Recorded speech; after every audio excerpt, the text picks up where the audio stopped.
जय जगन्नाथ सांग मैंने आज मो ब्लॉगिंग 104 दिन पूरी गला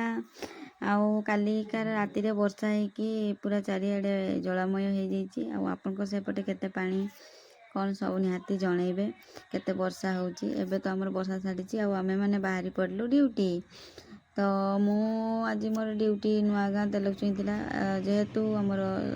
पानी रास्तार जाऊँगी तो आमे ये कले तो आमुके चली जाइए टे बईचा आड़ को देखापी केते पानी गला बेले रास्तार देखो पानी सबू बिल पानी अच्छी टे मु लेट्रे गली ना से पानी टे कमी जाता है देखो आम दत्तरपल जोटा कहती पानी जाऊला उपरे तो एबे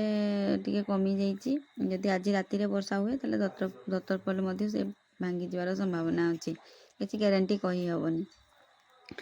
तापरे आमे सेठारु आसिकी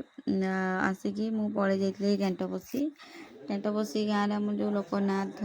सी अच्छा सहित कथा किंतु घरे कहीं नथिबारु पड़ोसी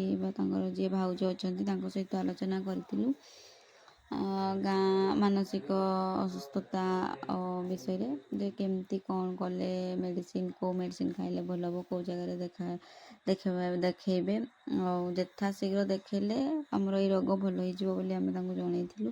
ता सहित जदि कहीं आउ मानसिक असुस्थता व्यक्ति अच्छा तेबे आपन तुरंत आम मान को जनइबे बोली